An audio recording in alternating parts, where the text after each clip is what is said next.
Hello, we are back with the Ask Mike show, and I have a question here about self-care.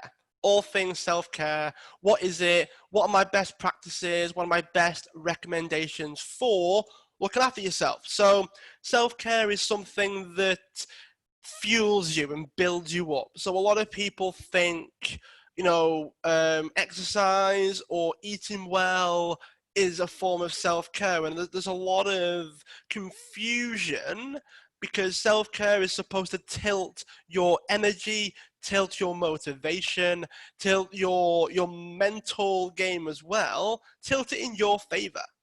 So it's not just about doing the bare minimum, it's about what can you do on top of that. So the bare minimum could be sleep. The bare minimum could be eating, hydration. Now for some people that's self-care, but if you look at what we need to get by, it's sleep, food, hydration, social circles, all those things. Where self-care comes in, or where that term comes in, is it becomes intentional.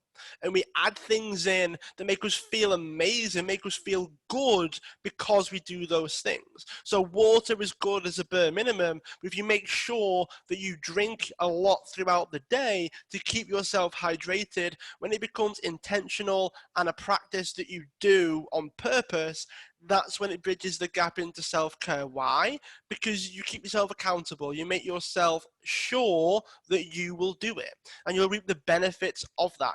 Drinking sometimes, drinking every now and again is fine. That will keep you going. But if you want to feel hydrated, feel good, high energy nearly all day, hydration plays a big part in that, and therefore you'll want to be intentional about your actions. Same thing with like a physical thing, like if you're stressed out all the time, going for walks will help, but making sure that you go for your walk because it's a self-care activity, that's when it breaches into the self-care element. Same with mental side, right? If you try to clear your mind and meditate sometimes when you get chance, that is a form of reducing the load, making you go down to normal, sustainable, getting by levels. If you meditate every day, twice a day, multiple times a day, because you know that it benefits you and it helps you, so many benefits for things like meditation and drinking and sleep, but it's the focus and it's the intention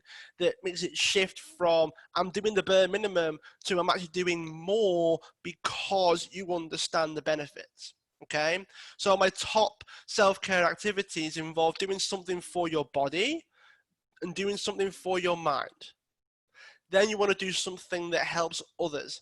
They're the main three. So body, mind, somebody else. Because we tend to feel good when we make others feel good. Even if it's a little text to say, just checking in to see how you're doing. I hope you're doing okay. Just a funny picture that you saw online, sending it to someone, making them feel happy can make you chuckle and make you feel good as well. That is something that you can do as well. Now, some people do it all the time, and that's just how they get by.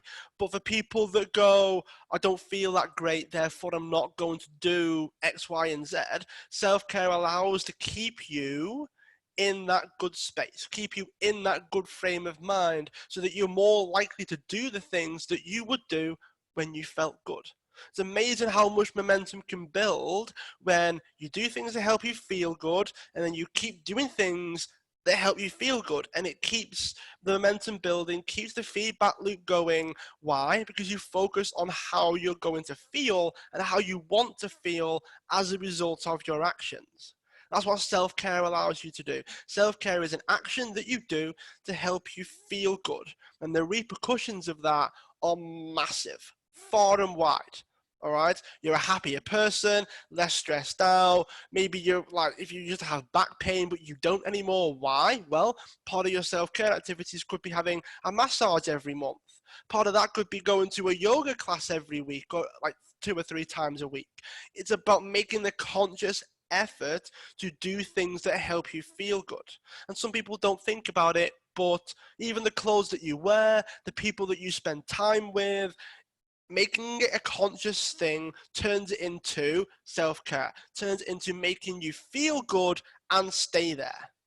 That is the main purpose of it. So I could reel off hundreds of different things that we could do for self-care, but remember that it's personal, because what works for you won't necessarily work for everybody else. And I hope that if you're listening to this, that is something that you're going to take on. That is something that you're going to understand. It is personal. Like, exercise for me is pretty huge. It's pretty big. It's very, very important that I keep active. For some people, going to the gym twice a week is enough. For some people, a walk 2 or 3 times a week is enough. But for some people, they need that me time, they need that self-care, they need that self-discipline. There's a lot more benefits that some people get that other people don't. So factor that in. If you want some extra help with it, send me a question. Ask me on social media. I'm happy to give you more personal tips and advice on self-care outside of the show, okay? But just focus on it's intentional, it's focused, it's body, mind, and somebody else. And if you can do that, if you can build your like self-care regime, if you will get the benefits. As I said, ask me any questions. Feel free to share the show, tell people about it. It's been amazing to chat to you about self-care. It's a nice different topic to cover. Hopefully you have an amazing day. Leave a review if you haven't already, and I look forward to speaking to you all again very, very soon.